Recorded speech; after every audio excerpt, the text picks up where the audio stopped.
Why is illegal immigration not a burning issue? I come from Noida. Greater Noida saw an attack of 15 to 20 people in a proper gated community with crowbars and pickaxes only because a maid of Bangladeshi origin was asked to leave and quit her work. And they decided to retaliate with this. With all the gated community security that they had at their disposal, they could do jack. Nothing was achieved. They destroyed the place and left. Why is asking this question fundamentally politically incorrect?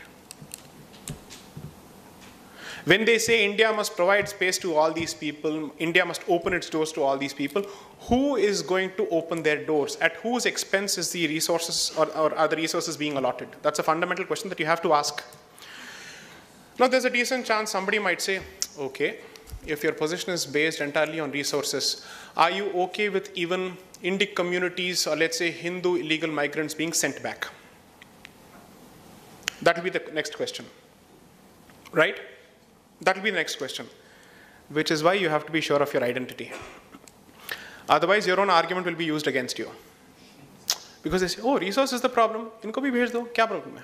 Kya takleef hai? Why are you taking two different positions? Okay, I'll take a simple position. Why are our missiles not named after Akbar, Babur and Humayun?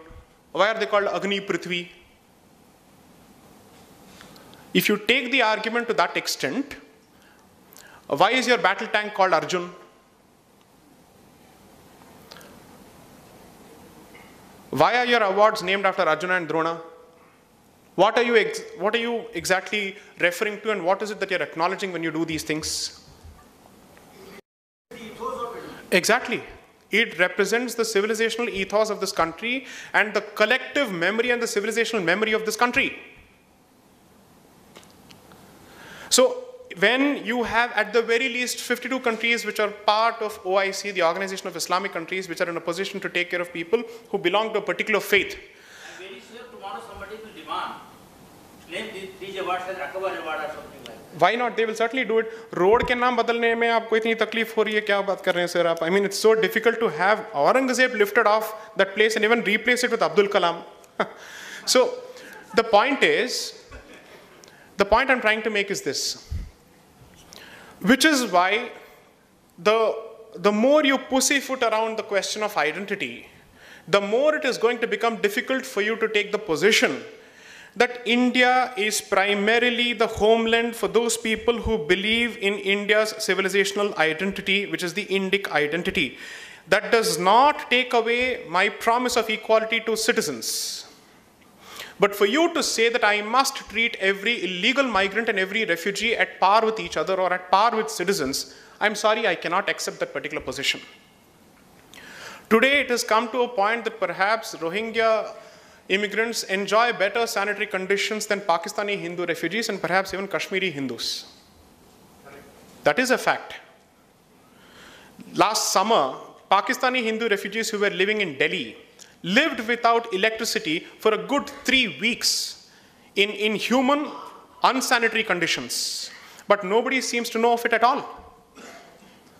Private initiatives ultimately helped them and provided them with some kind of succor, but beyond that, I did not see any state party, any state establishment, any government, any political party, or the cultural organization taking initiative to go and help them.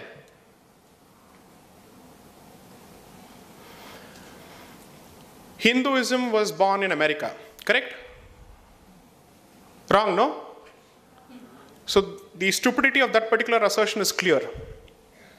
Hinduism is native to India, wrong? Oh, no, you can't say that, please don't agree. You'll find it difficult to survive in your offices and colleges and other places. Don't say it at all. Remain silent. That's perhaps the best way to answer to that question. No? If India does not open its doors to communities which share the civilizational identity of this land, where are they supposed to find shelter? In the Islamic Republic of Saudi Arabia, I'm sorry, you can't use the word republic when it comes to Saudi Arabia. No, I forgot, right. So my point is, where are they supposed to find shelter?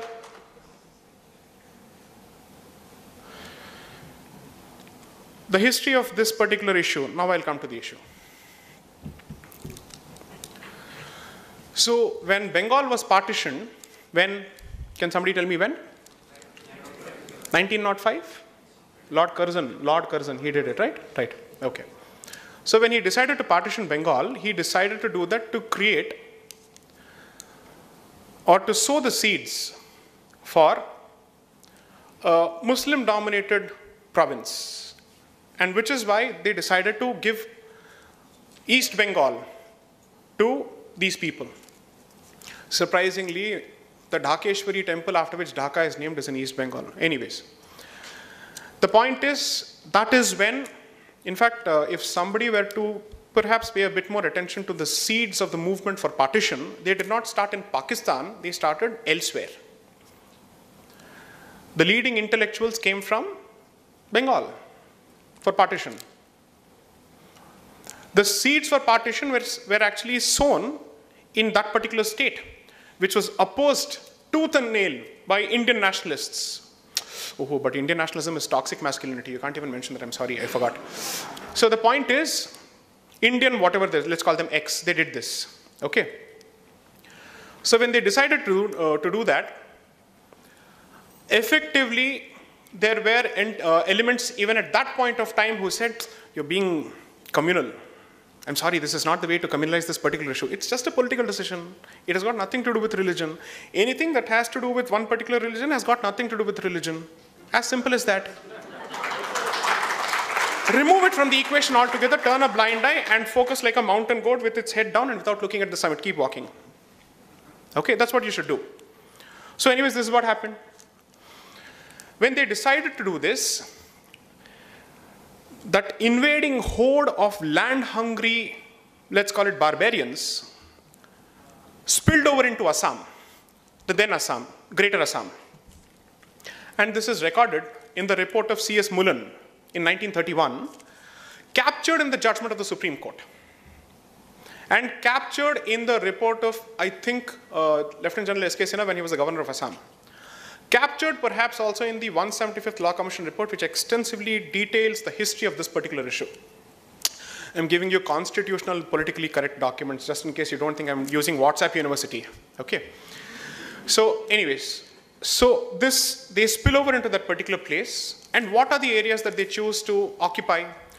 Rich, fertile Brahmaputra Valley. Rich, fertile forest areas, hills. It reminds me of what is happening today. Coastline, hills, forests, these seem to be the primary areas for illegal migrants. It's almost as if like chumbaks attracted to iron, they're going towards resource-rich areas. I'm sure it must be a coincidence. I could be wrong. There is a jaundiced saffron eyes that I always wear, you see, so it's very difficult. So what do? There must be something fundamentally wrong with the DNA. Anyways, the point is, so these people, they enter the place.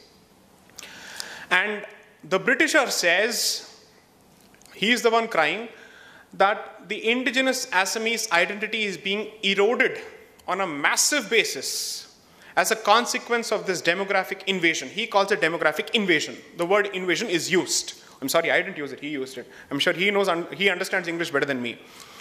So this is what happened. That continues. So that is one wave. So there is already a demographic alteration that has happened before partition.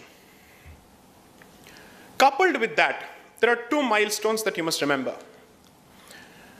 In and around the time of partition, that is the 1947 partition, there is another wave that happens. Because the idea is to claim as much land as possible as Muslim dominated so that it becomes part of the holy, pure country of Pakistan.